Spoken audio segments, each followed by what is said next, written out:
Welcome back to the No Huddle Show on the Stacking the Box podcast, brought to you by Fansided. I am your host, Marcus Mosher. You can follow me on Twitter at Marcus_Mosher. Tommy is out on vacation this week. He'll be back next week. Just jealous that he gets to have a nice week off, but that's all right. We've got a special guest here. It's my friend Chad Reuter from NFL.com. You can follow him on Twitter at Chad_Reuter. Chad, what's going on, buddy?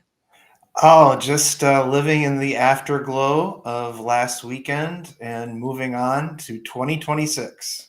Already, that's how quick you turn the page. I was going to ask you before we get started. We're going to talk about some of our favorite picks from the 2025 draft, some of the teams that we think crushed it. But you do all these bios for NFL.com. You were telling me before the show 1,600 bios that you wrote this year.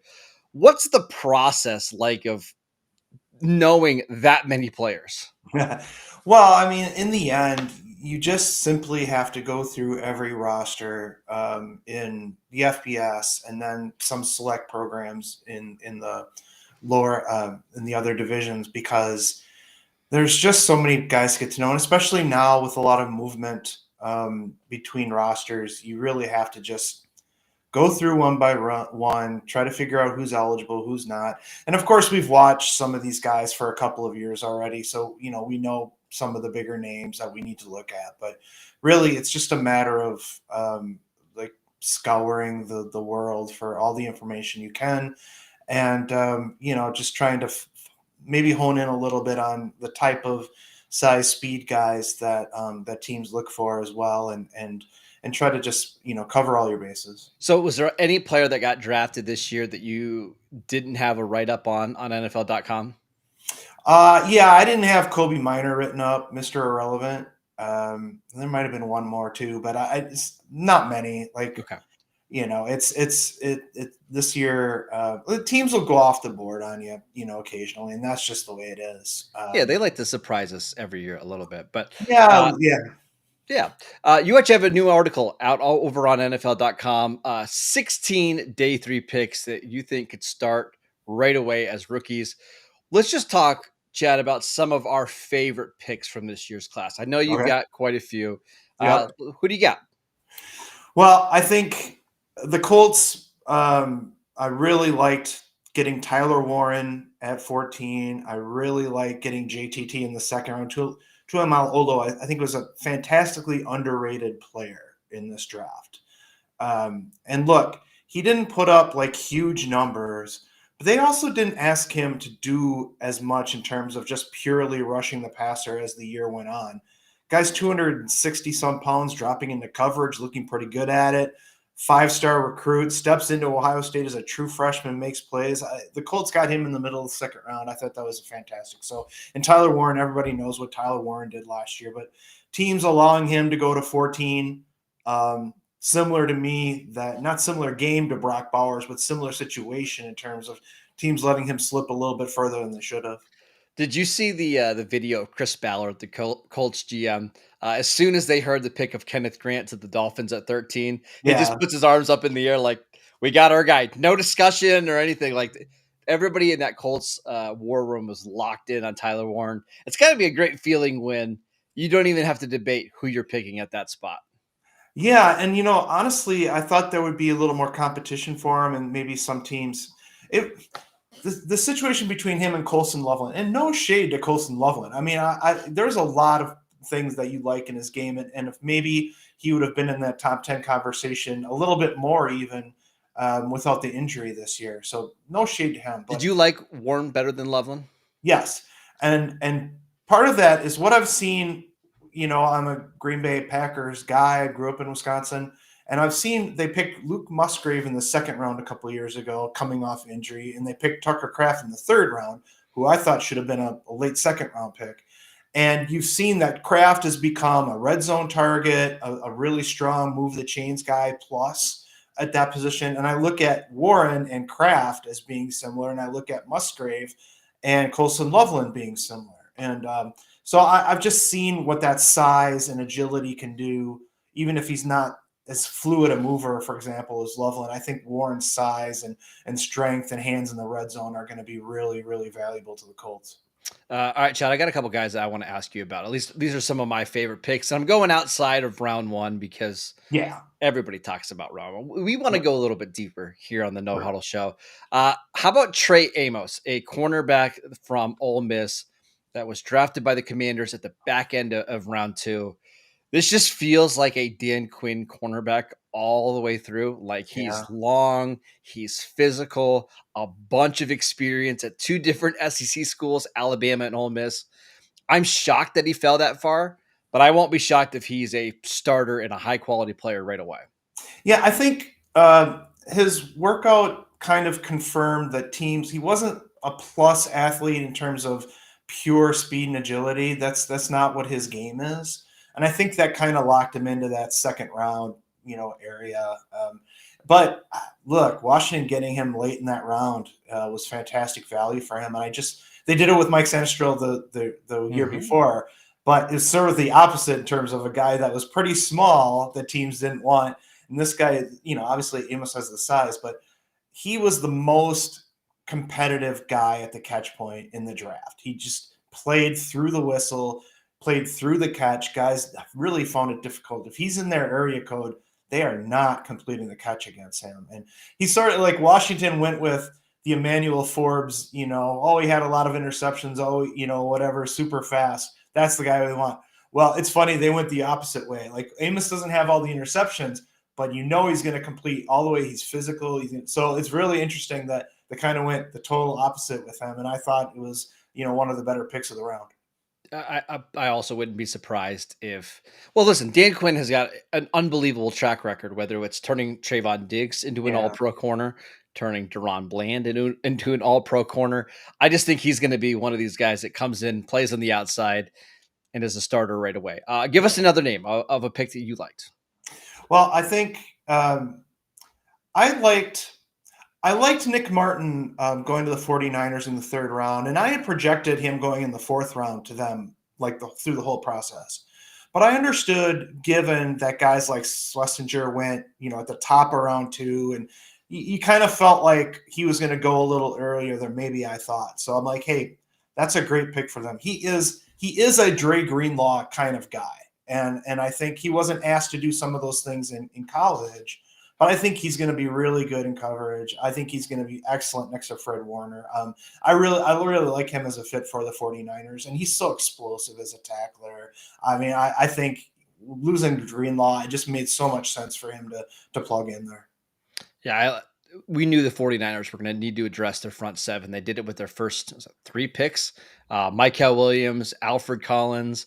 They went with CJ West was in there, Nick Martin. Yeah. I like it when teams have a plan, and they clearly did. So it's hard to be too upset with their draft. No, absolutely. I think they desperately needed some of that stuff, and what I don't like, it's fine when a team targets a certain area of their team in a draft. Unfortunately, it sort of puts them behind the eight ball in some other areas of their Mhm. roster. If you overdo it on one side, then you're looking at your corners or your receivers, and you lose a couple of guys due to injury, and you have no depth there anymore because you sort of ignored it in the draft, and that can be an issue with that. But look, in the end, you do have to kind of take guys that are going to make an immediate impact, especially if you think you're close enough to fighting for a conference championship that you feel like you need those guys to play immediately. I want to give you another one of my favorites, Kyle Williams to the Patriots. I believe at the top of round three. Yeah, You look at their depth chart, Chad, and you see a lot of guys that need to, they're contested catch yeah, receivers, whether it's Mac Hollins or yeah, Jalen Polk or Kendrick Bourne. I mean, the list goes on and on. What they yeah, don't have is that guy that can separate and gets open at will. And that's Kyle Williams. And I know the yeah. production first couple of years over at Washington State wasn't great, but for the last 2 years, I mean, he was phenomenal. Goes to the Senior Bowl. I thought he was the best route runner there. I just won't be surprised if he's a starting Z receiver for New England right away and has an impact. Like this is a really talented player going to an offense that desperately needs wide receiver help. Yeah, and I nearly put him in my favorites article. I was very close. He was one of the last guys I dropped. But look, you can't argue with a team that needed help, and they needed help in many parts of the roster. Let's face it. So, Yeah. getting a guy like that in the third, I think, made a lot of sense for them. But like you said, they have a lot of guys, and they don't have a lot of playmakers. And Williams has a chance to be just that. Yeah, he's just a really good player. And when I was shocked, like in February, when we start getting these like top 100 boards, to see him like not ranked inside there at all. Like people thought, hey, maybe Yeah, he could be a fourth, fifth round pick. I was actually surprised that he went that late because, man, there's in this receiver class that wasn't overly top heavy and didn't yeah. have a lot of depth, on day two. I'm shocked that he fell this far. It's interesting. I think teams went for some size guys a little early, rather than the small, you know what I mean, smaller. And I think because there was fewer of them, that's my Mhm. guess of what happened. And in coming into the season, there wasn't a whole lot of Kyle Williams talk, right? I mean, No. look, he's Washington State is not getting a lot of pub in the fall these days. Not being in a true conference and all that. I mean, they just kind of fell to the wayside, and I don't think he got the pub he deserved until he went to Senior Bowl and really did his thing. Chad, can I ask you about one of my favorite receivers in this class who you actually wrote about over on NFL.com? And that's Dante Thornton, who got drafted in the fourth round by the Las Vegas Raiders. I was watching some tape of Nico, the quarterback who's now over at Yeah. UCLA. And every time I watch the tape, I'm like, this Dante Thornton's pretty good. Like anytime he catches the ball, it's for a big play. I was a little surprised to see him go in the fourth round, but landing with the Raiders it just seems like the perfect Yeah. fit for me. Yeah. And I think the reason that he went there, he just never really got to be a big part of any offense he was in college. And I don't, they talked to their coaches in terms of like, okay, was he just not able to execute routes at a high enough standard that quarterbacks would look to him first? When you average, a couple or three targets a game throughout your career at the most, that brings some red flags into terms of your ability to really indoctrinate yourself into an offense. However, at the Shrine Bowl, there's a lot to like. And I think if he can show teams that he can run all of the routes, not just going deep on the nine, I think he's got a chance to be more than what he showed in college. And typically you don't want to project that a lot, but guys grow, and just his size, He speed doesn't need to grow combination. anymore. He's already 6'5". He's good Yeah, there. grow mentally, grow, maturity. Yeah, you're right. So like, but at the least, what you're looking at is a Gabe Davis, Marquez Valdez-Scantling kind of guy, and that's With even and more that's speed pretty than good, those guys. He's like and that's he's pretty a good. yeah, So he's a legit 4.30. And yeah, you watch his tape, even with an ankle injury, like he was still making plays down the field. And one of the things I love about this fit with the Raiders is they have all the guys that can do the underneath stuff, whether it's yeah, Brock Bowers, Jacoby Myers. Kobe, They yeah, drafted Jack Besh in round yep, two. yep, What they need is somebody that can take the top off the defense. And it's not a perfect comparison, but there is a little DK Metcalf to his game. And hmm Geno Smith has a lot of experience throwing to DK Metcalf. I just wouldn't be surprised if he's somebody that's getting some of these downfield targets in the Chip Kelly offense rather than yeah, it being Trey Tucker, who is 5'9", and right, runs the same 40. right. Yeah, I have him. Pretty sure I have him in my projected starters at some point in their rookie season as day three picks. Just I think by midseason he'll probably know enough of the offense, and it could be him and Besh outside Sure.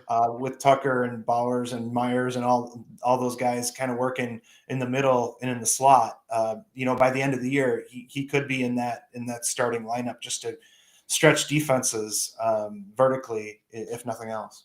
All right, so we've got 15 minutes and we haven't mentioned the Dallas Cowboys once. So that's my fault. That's a shame. Let's talk about your number one player on your list, Jaydon Blue, the running back out of Texas. Why do you think he's going to start right away for Dallas? Well, I think it might not be week one, but I think after the first week, a month of the year, maybe earlier. But look, Javonte Williams he showed in Denver what he is. And I just don't think that they have a guy right now that can do everything Blue can do. And I remember you and I talked about James Cook, going to Buffalo. And I kind of have the same feeling about Blue. Is like, yeah, I know he's not the most physical runner of all time. And I think teams like Jamal Charles, if you remember, he was a third-round pick despite being as explosive as he was. Blue's got a little bit of that kind of game. And I think once he gets involved in the offense, once he gets comfortable, he will become – won't be able to keep him off the field as much as he's not going to get 30 carries a game, but you're going to want to have him out there as much as possible, both as a receiver and as a runner. It reminds me a little of Tony Pollard, who the Cowboys drafted in the 4th round of the 2019 draft, where Pollard coming out of Memphis was like a slot receiver. He wasn't a traditional running back. But by the time we got to the end of his rookie season, it just felt like their offense was better when he was on the field because there was this home run threat every time he touched the ball.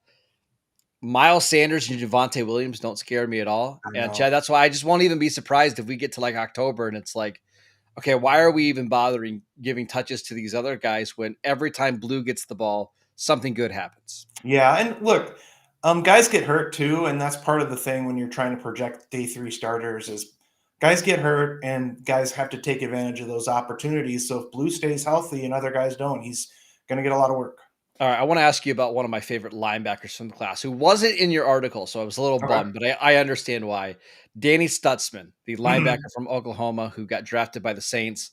I got to watch this kid in high school. I got my favorite story about Danny Stutsman. When he was playing basketball, he played volleyball, he played a lot of different sports. When he was on the bench, he would always have weights, and he would always be lifting weights when he was sitting on the bench, just so he wasn't wasting time or he was jogging plays. You need your linebackers in the NFL to be a certain kind of crazy, and I think Danny is just crazy enough to make it work in the NFL. Super productive at Oklahoma. I know he might get exposed a little bit in coverage in the NFL, but pretty productive in zone coverage. We have so many of these type of linebackers who are succeeding in the NFL right now. I'm shocked that he fell this far. Yeah, I'm not. I think I had him right in that late 3rd, early 4th round area. So it's about where I figured. But again, that's the reason. Like, can you keep him on the field in obvious passing situations? That's going to be the question. There's so many of those guys out. Like I look at like Robert Spillane, who the Patriots just paid a bunch of money this offseason. Yeah, and he can definitely be successful, especially once DeMario Davis leaves. And, that's going to happen probably after this year is my guess.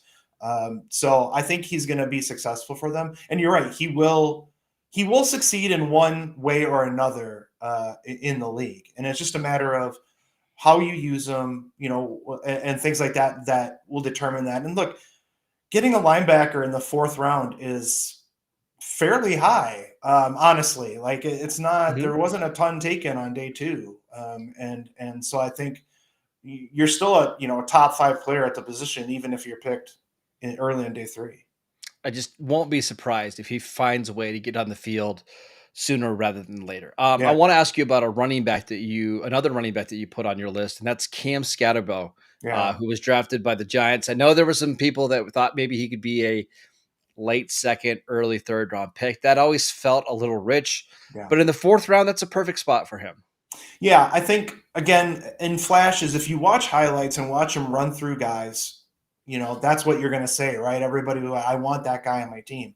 And you do. And I think for a Giants team that has good guys but didn't have a plus guy that you really could carry the mail for you, I think he's going to be that guy. And I think one reason the teams didn't like him as much, and they talked about it during the telecast when in the college football playoff, that the stamina wasn't there.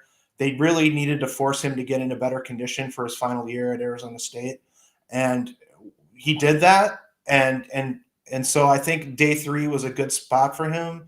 But yeah, I mean, look, if you give that guy 10 touches a game, he may run through, 25 tackles in that time period, but it is going to be a little tougher at the next level. And you have to remember that it's not as easy to run through those guys, and it's not as easy to get to the line of scrimmage in the first place, where you can take advantage of the smaller guys to run through too. So, but I expect he's going to get a lot of run his first year.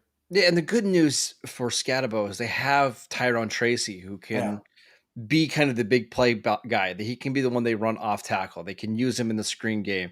I think Skattebo is just going to come in and fill a very specific role, Yeah. which is more than fine. Like when you're drafting a fourth round running back, you're not expecting that guy to be a high end starter right away. Just come in, do your job, and be productive. I think he can do that. Yeah, yeah, and again, this might be a situation where, again, injuries happen, things like that, and so it won't surprise me if, again, halfway through the year, we're looking at him getting some starts, just getting him into the game, getting him into the flow of the game, and then bringing in Tracy, bringing in whoever else makes the roster, Singletary or whoever it is, and getting Skattebo in the mix early, so he feels part of the game, and then just kind of going with a rotation and just trying to pound the ball as much as possible, depending on how their passing offense looks and who's actually quarterbacking. I want to ask you about another running back because there were guys that I really liked that went on day 3, whether it's DJ Giddens to the Colts, who I think can be a good backup right away. I Mm-hmm. love the Devin Neal pick by the Saints. One player that I didn't love in the pre-draft process was Ollie Gordon, who Yeah, went at pick 179 to the Dolphins. yeah, I felt like there's just a lack of burst to his game. He just didn't yeah. look like the same player. However, landing with the Dolphins, where they have speed galore at running back, Right, I do wonder if Ollie Gordon could do a pretty decent James Conner impression in right. this offense. Right. And I projected them to take him on day 3 before the draft because I just thought it made a lot of sense for what they needed. Need a little bit more of a hammer, short yardage situations, and, as a 4-minute drill at the end of the game, that kind of thing. So I think it made a lot of sense for them. I was with you. I wouldn't have them. I wouldn't have picked them in the top 4 rounds for sure, maybe even the top 5 rounds. But, look, at that point in the draft, there's so much value. And that's the thing with this running back class. Like a lot of them didn't go, or Jaydon Blue went much later than I thought. But the thing is there was so much value at that position. It was hard for teams to spend a day 2 pick at that spot, and I understood that. Well, and this But is yeah, where we talk about we don't hate the player. Sometimes we hate the value. right, And when Ollie Gordon, I mean, I remember this time last year, people were putting him in the first round of mock drafts. yeah, I always thought that was too rich. And then we got yeah, into the draft process, and he was being discussed as a third, fourth round pick. You kind of grit your teeth a little bit. But when yeah, you talk about him in the 6th round, and yeah, now he can just be a complementary player, come in on short yardage, come in when you need to grind out some of these games. Like that's a perfect fit with Devon Achane, and it's a perfect fit for a team that really needs that yeah. physical runner. 6th round is more than fine. Yep. And I mean, look, again, once you're talking 6th, 7th round, these are guys that are 50-50 to make the roster, especially 7th round. And Mhm. so, if you're going to get for years, teams have been, I've talked to guys and like at that point in the draft, you're looking for a guy that gives you one thing maybe better than anybody else. And when you need power and you need a guy to that has more than power. I mean, look, it wouldn't surprise me at all as if again, A-Chain could get hurt and you may have to rely on him for 12, 15 carries on Gordon for 12, 15 carries a game just to keep the running game going for that offense. So it won't surprise me if he, gets a couple hundred carries this year just because of, or, 100, 150 carries this year because of injuries and because of a team trying to wear down the clock a little bit to And he's help just so their different defense. from all the other running backs on the roster. Yeah. Yeah. Yeah. I mean, Mosher, could kind of play that role at one point, but his injuries, kind of, Yep. you know, And he's gone over to Las Vegas, and it's just right. Achane and Jalen Wright, and neither of those guys you really want running between the Yeah. tackles. Yeah. I want to ask you, Tommy, who is our other co-host, big Steeler fan. He's not here, so I'll talk nice about the Steelers for once. Let's talk about Jack Sawyer, who again, a guy that I didn't love when he was getting 2nd round buzz, No. but Yeah. 4th is different. Yeah. I mean, I thought depending on the system he's in, I think. But look, in the 4th round, the Steelers, the Ravens, and the Steelers are 2 teams that find pass rushers in the 3rd and 4th round because maybe they're not as bendy. as what other teams like. Maybe they're not quite as quick, but they're just strong at the point of attack and they can find the football. So it made so much sense for the Steelers to grab a guy like that. And we'll see if other teams that could have had Sawyer in the third. I thought as a third round pick, he would have been just fine for a lot of teams. And I think the value there, he's going to play. And again, TJ Watt has not missed a lot of time because of injuries, but it just seems like he's kind of battling things regularly. And Highsmith missed some time last year. So I won't be shocked if he, gets some starts this year. Yeah, we should also mention Nick Herbig, their other edge Yeah. rusher. He's incredibly small. Now, he's been productive Right. anytime he's played, but he's not really your edge setting first and second down run defender. Right. And you mentioned Highsmith and Watt have both been guys that have been nicked up in the past. Watt's, I think, going into his age 31 season at this point. Yeah. I just won't be surprised if Sawyer, as their fourth edge, makes a couple plays this season, and we're all wondering, like, okay, did you guys really need to let him fall that far into the draft? Because he's I think at the very worst, he is a good rotational run defending edge rusher. I thought he would be sort of like Sam Hubbard in terms of value, Sure. top of the third, middle of the third round. Not a plus athlete, but he's a really good football player. And look, today's Jack Sawyer, mistakes you made by tackles, he'll get by on you. That's what I'll say. That's my Geddy Lee Rush lyric for today. I do want to ask you about the quarterback Pittsburgh drafted, Will Howard. They did not draft a quarterback in the first 5 rounds of this draft. They waited to grab Will Howard, who I kind of like a little bit. Chad, I actually don't know what you think about him, so I'm curious to see your thought or hear your thoughts. But I compared him to like a more athletic Mason Rudolph. Yeah. Who just so happens to be the starting quarterback right now for the Pittsburgh Steelers. Yeah, I mean, I thought about that similar kind of thought, but really, Howard's downfield game is pretty limited. And if they can work on that, and if he can get better making those throws, trusting those throws downfield, when they're not just, lollipops over the top of a defense, I think if he can get better in that area, then he's going to be a pretty solid backup for somebody. But look, he's a gamer. That's what he is. And I think, again, in the 6th round, when people would say to me, "Oh, day 2 pick," I'm like, no, not a day 2 pick. He doesn't have that kind of arm, but I do like he's a pretty decent runner for being as big as he is. Now, he's not going to make you miss, and he's not going to outrun cornerbacks like Josh Allen or anything like that. But like, if you need a guy that can do the quarterback sneaks, you can scramble a little bit if you get into a bad situation, he can do that. I also think his accuracy is pretty good. He's played in a lot of big games. Yeah, in the short intermediate areas, you can move the team. I mean, look, Ohio State's passing offense was not outstanding this year. It wasn't. And you've got Jeremiah Smith, who didn't get nearly as many targets as he should have. No. But the fact is that they won the whole thing, and Kyle McCord was in Syracuse. Okay? So it's not all about arm strength. It's not all about that stuff. When you're trying to win games at the college level, you have to get your guy that you think is going to lead the game and lead your team. And he's certainly capable of doing that. I want to ask you about Cameron Williams, the tackle coming out of Texas, who the Eagles drafted in the late part of round 6.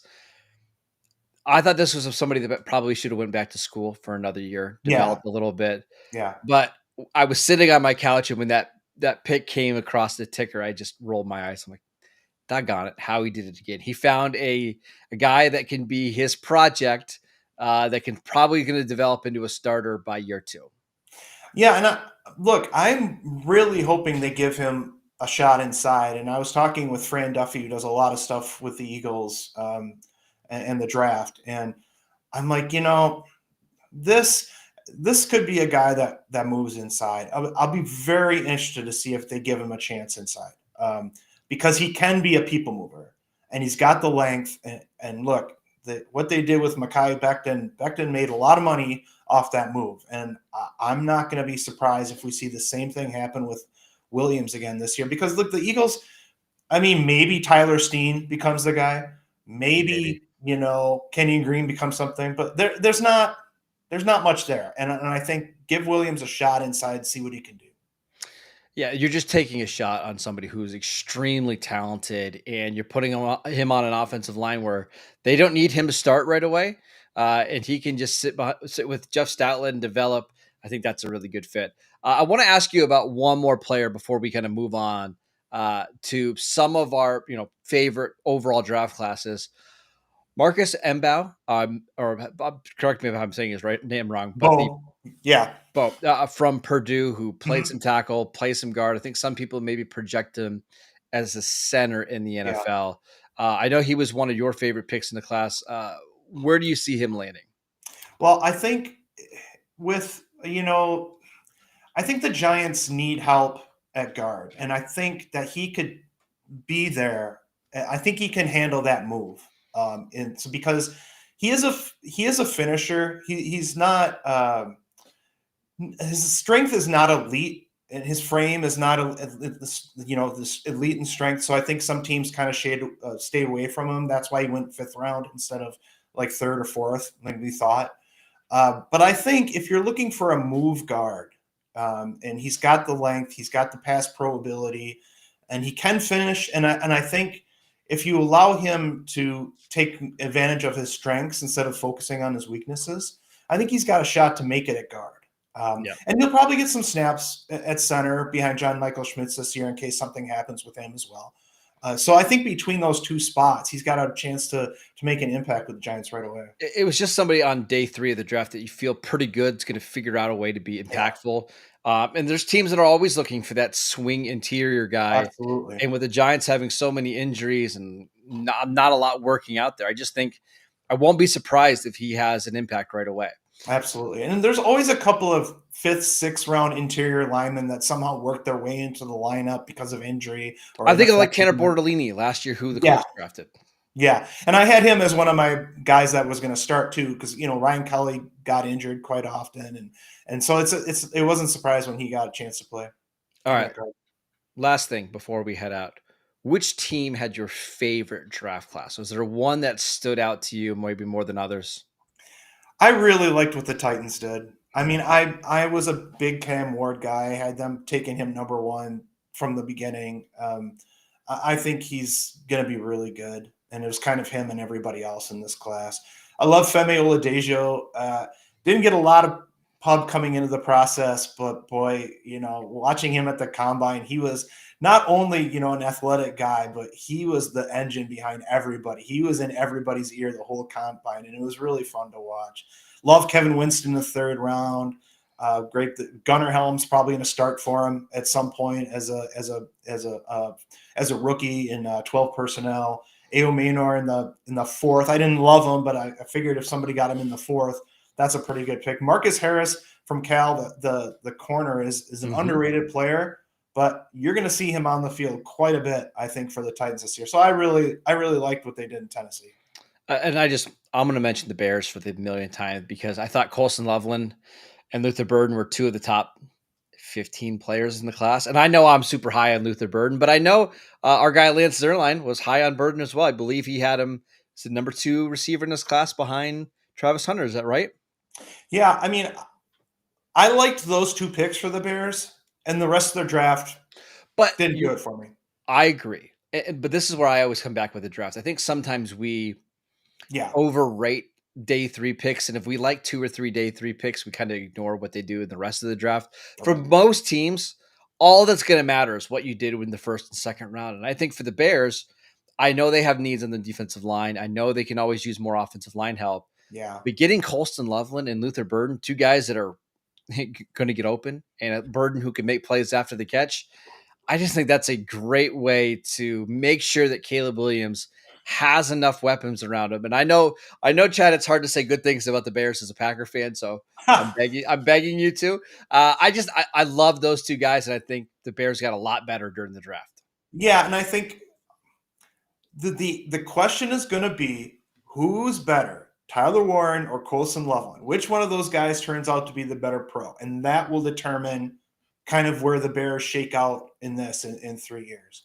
And in terms of Burden, like getting him where they got him, is a really good pick. And I think with Burden, the issue was why he wasn't considered like a for sure first rounder is he's not particularly sudden. He's not particularly fast, but look, getting him after the catch was pretty tough. And I think you saw some Debo Samuel in that. And I think, Debo was an early second round pick. So it wouldn't shock me if he outdoes his draft position. Well, Debo Samuel has been the most common comp for Luther Yeah. Burden, but the comp that I gave him was DJ Moore. And DJ Moore was Yeah. very similar coming out of Maryland. He was 6 foot, he was 215 pounds, not the most precise route runner, but just Right. you could see on tape, like, hey, this is a really good athlete. And whenever he gets the ball in his hands, he's productive. I remember in 2017 watching that Maryland offense and Yeah. thinking, my gosh, this is if they had decent quarterback play, I can't imagine what DJ Moore's stats are going to be. So I just think it's funny that now he landed with DJ Moore. And I Yeah. will say, Chad, I do think for Luther Burden's sake, the fact that he goes into a team and he's not going to have to be the number one go-to receiver is Yeah. great for him. He can be a complementary piece and work his way up the depth chart. I just think he's going to be a guy that's productive right away. Yeah, I agree. And look, Missouri's offense did him no favors this No. year. There was 5 or 6 games where I think, if I remember correctly, his average depth of target was like 5 yards or less. That's just not going to make it. And his production took a big hit. And again, that's another reason why maybe he was available in round 2. But in terms of value, the Bears, Caleb Williams should be really smiling after those first 2 picks for sure. Do you want to say anything nice about your Packers draft before we go? You know what? I think the thing is Matt Golden being available for them without having to move up was a win for them. I mean, I just think they needed that so badly. And honestly, if he's not available, they would have moved out of that pick, I think. Yeah. One reason why there weren't a lot of trades in the middle of the first round is that there was just enough guys that made it to each of these teams that they didn't want to move up. But in terms of like corners available, edge, receivers, I think it was Matt Golden or bust at that pick. Otherwise, they're moving out. So, but yeah, getting Matt Golden was a real great thing for them. All right, that is it for today's show. We'd like to thank you for watching our show. We go live every Monday at 11:30 a.m. Eastern. Make sure you check out the Stacking the Box YouTube channel. Go make sure you follow Chad on Twitter at Chad Reuter. Check out his article over on NFL.com. 16 players or 16 rookies that could have a big impact right away. I'm at Marcus _Mosher. Have a great rest of your day, and we'll see you right back here next week.